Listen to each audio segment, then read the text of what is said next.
Imagine a being whose very existence is a paradox, a haunting dichotomy. An entity that knows no malice as we understand it, yet whose actions result in the most complete and definitive annihilation. We're talking about Galactus. But what if the true force behind this devourer of worlds wasn't blind, irrational instinct, but a cosmic logic so grand and incomprehensible that our human minds can barely grasp it? Prepare to question everything you think you know about survival, morality, the relevance of life, and what it means to have a purpose in a vast, indifferent, and often brutally logical universe. This isn't just a tale about a powerful being. It's a deep dive into the psychology of cosmic necessity, where primal terror is inextricably intertwined with the inevitability of a process. In the vast and inscrutable fabric of the cosmos, an age before the Big Bang that gave birth to our universe, there existed another. A universe in its last agonizing breath, dense, aged, and on the brink of imminent collapse. It was a spectacle of primal entropy and disintegration, where time and space distorted at their final limits, and reality itself unraveled into a singular point. It was in this setting of impending disintegration and creative chaos that the seed of Galactus was sown. He was originally Galan, a researcher and explorer from the planet Ta, a civilization that had not only reached the apex of technological evolution, but also of philosophical and existential understanding. The Tans had unraveled deep cosmic mysteries and created a society of indescribable beauty, harmony, and knowledge, a true beacon of wisdom and culture in a reality that was inexorably heading towards its extinction. Even with all their advancement and foresight, they could not escape the ultimate fate of their own universe. At the threshold of total annihilation, when the matter and energy of billions of years of existence condensed into a single, final point, Jilin, along with a few desperate survivors in a specially designed spaceship, attempted to escape to what they believed was the wall of creation, a hypothetical limit beyond which destruction could not reach them. But there was no conventional escape. Instead, Galen was the only one to be absorbed by the dying consciousness of the universe that was ending, a primal entity known as the universal sentience, which sought a way to endure beyond destruction. He merged with this essence, becoming the vessel of all the energy and memory of a dying cosmos. This event was not a conscious choice by Galen, nor a desire for power. It was an inevitable and fortuitous consequence of the universal collapse, an accident of unimaginable scale that redefined his essence and purpose. Think of the psychology of extreme adaptation and identity reconfiguration, how the mind, confronted with a catastrophe on a scale that defies any human comprehension and transcends existence itself, recalibrates itself to simply be in a new form. Galen did not become a god out of ambition or a desire to rule. He was transformed by the fusion with what remained of the totality of life and energy of a perished universe, becoming the last witness and the first being of a new era. He was reborn as Galactus, a primal force of nature, devoid of memory of his mortal past, carrying only a primordial and uncontrollable impulse, the hunger for energy to maintain his new, monumental existence. But there was something no one saw coming: the desolate perspective that this new form would impose on the cosmos that was about to be born. The true trigger for Galen's transformation into Galactus was not an isolated event or a moment of choice, but the very chaotic and inescapable dissolution of his universe, an event of a magnitude that transcends any individual or collective trauma we can imagine. Imagine the human mind trying to process not just the loss of loved ones, the destruction of their home, or a localized natural disaster, but the absolute end of all reality as it is known, of every twinkling star, every inhabited planet, and every civilization that ever existed. This is not merely psychological trauma. It is a fundamental rupture with the very notion of existence, an experience that goes far beyond any understanding of suffering loss, or despair. Galen did not choose to be Galactus. He was the last flicker of consciousness from a dying universe, reshaped by the indomitable energy and raw potential of the universe that was being created. He became a living bridge, a link between what was and what would be, a being forged in the crucible of both end and beginning. Psychology can help us understand this transformation through the lens of post-traumatic cognition on an unimaginably cosmic scale. When trauma is so overwhelming that it fundamentally redefines the being's identity, the entity that emerges may have a completely altered perception of reality and its own function within it. Galactus, in his new and colossal form, does not view planets as homes to vibrant, complex, and living civilizations, but rather as vast reservoirs of vital energy, essential and renewable fuels for his own existence. His hunger is not a ravenous, sadistic, or capricious appetite in the human sense. It is an intrinsic and non-negotiable necessity to maintain his existence and, paradoxically, to maintain a certain cosmic balance that he, unconsciously or innately, helps preserve through the cycle of energy consumption and renewal. Internally, this transformation generated a being that operates on a plane of existence so superior and detached from mortal trivialities that the concerns and suffering of lower creatures are irrelevant and completely incomprehensible to his mind. Externally, he became the imposing herald of annihilation for entire civilizations, a figure that instills primal terror and hopelessness. Biological science could compare this adaptation to extreme biological processes, where an organism completely remodels itself and develops new functions and structures to survive inhospitable environmental conditions, such as life in oceanic abysses or active volcanoes, where the laws of common life do not apply. The old Galen was torn apart, his mortal conceptions and his humanity disintegrated, and he was rebuilt into a new form, not a bad or perverse form by choice, but a functional, terrifying, and necessary form for a purpose that transcends our empathetic understanding. And it was there that everything began to crumble. For others, who could not and never could comprehend him in his cosmic magnitude. Galactus's mind, far from being distorted by malice, cruelty, or sadistic impulses, was forged and shaped by the relentless logic of cosmic survival and the singular role he came to play in the grand universal scheme. He doesn't act out of inherent cruelty, nor from a conscious desire to inflict suffering. He does so out of a fundamental and non-negotiable existential need. For a simple analogy, imagine an immune system in a healthy body. It eliminates disease cells or invaders, sometimes brutally, to keep the organism functioning without any emotion, moral judgment, or remorse. Similarly, Galactus views the consumption of planets as a vital, continuous, and essential part of his being and his contribution, however indirect and terrifying, to the maintenance of cosmic balance. His actions are not driven by human emotions such as anger, hatred, sadistic pleasure, or guilt. They are the cold, objective result of an innate cosmic program, propelled by his own incessant existence. To understand this colossal, vast, and complex mind, we can turn to the psychology of depersonalization and objectification, albeit on a scale that defies any known human experience. Galactus does not recognize the living beings on a planet as individuals with consciousness, histories, cultures, or feelings. He perceives and categorizes them merely as an integral part of the planet's energy mass. To him, a civilization is just a fraction of a world's bioenergy, like its soil, oceans, and atmosphere. He does not experience empathy because his very mode of existence and cosmic function do not require it, and, perhaps, do not even allow it within his consciousness. It's like a lion hunting an antelope. The lion doesn't hate the antelope, nor does it feel pity. It simply follows its instinct for survival, fulfilling its crucial role in the food chain.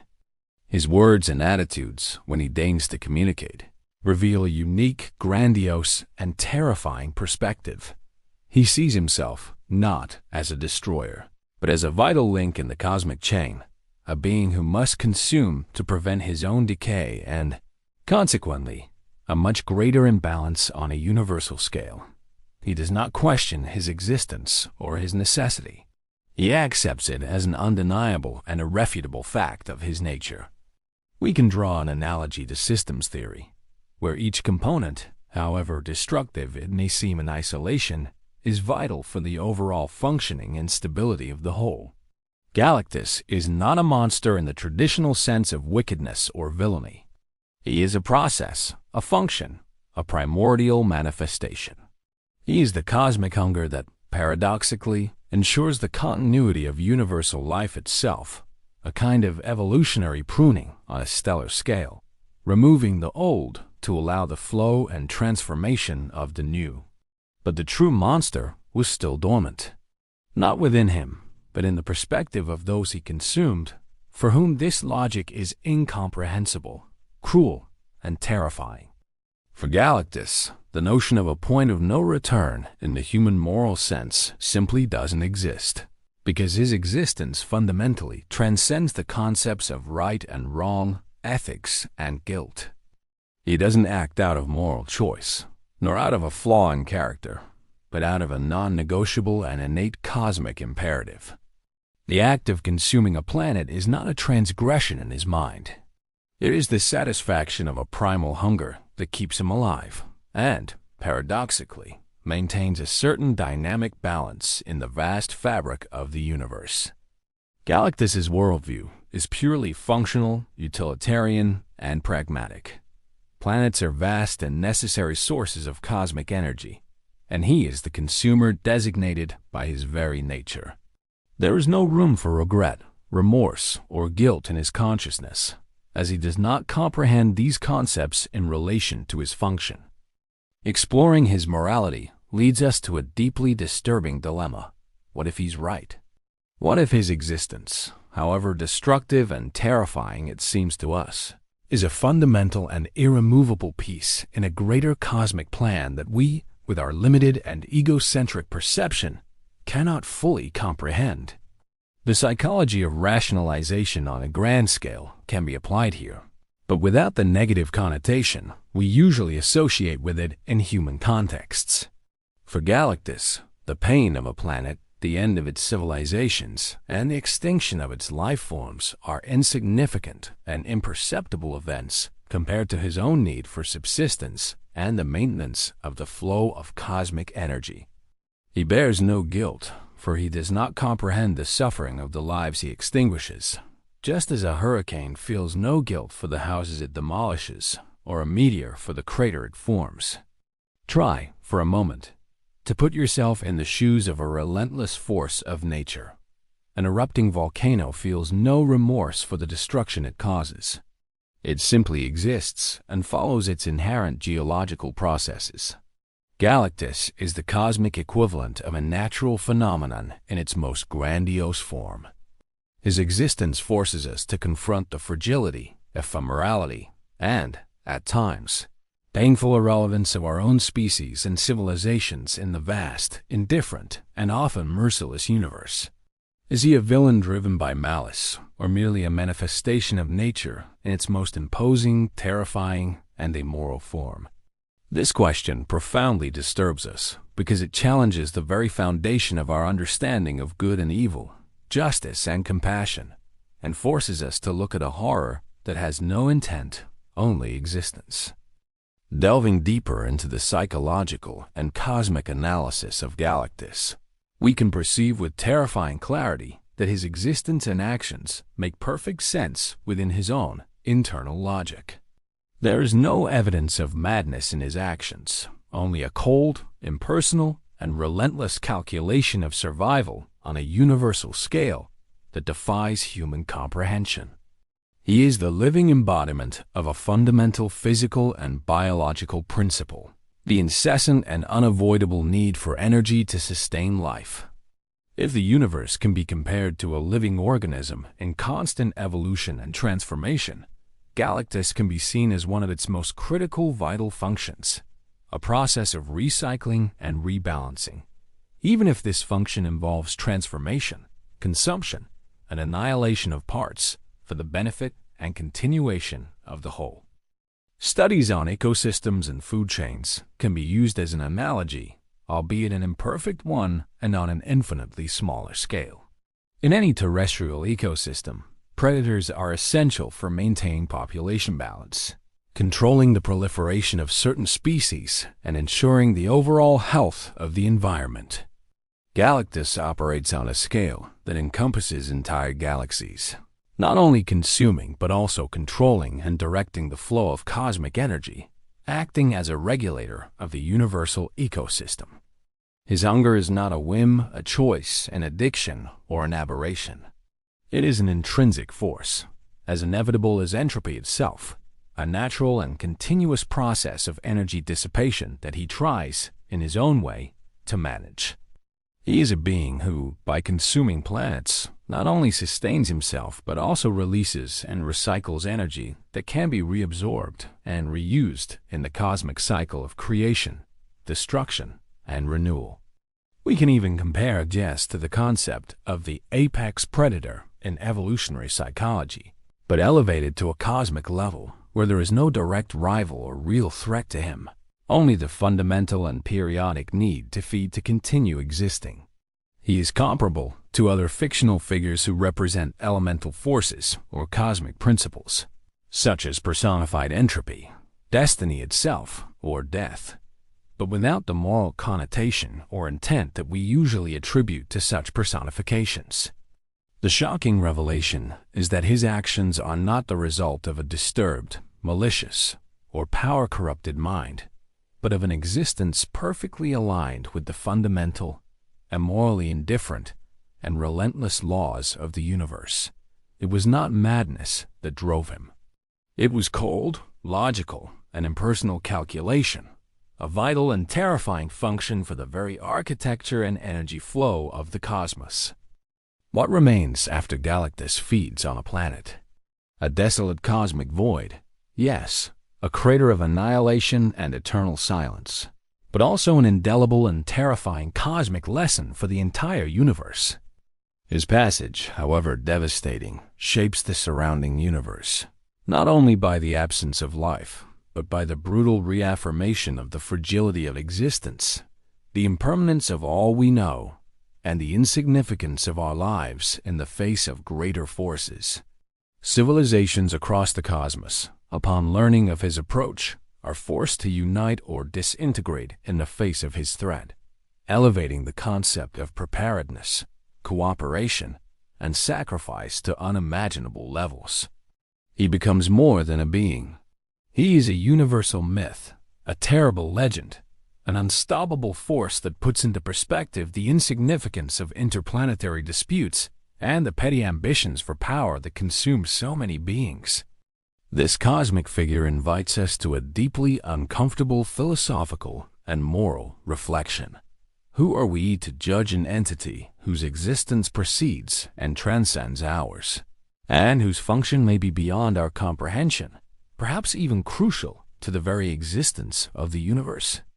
Is human morality, based on empathy, intention, individual choice, and the pursuit of well-being, even applicable to a being who simply is and does out of an existential necessity that transcends him?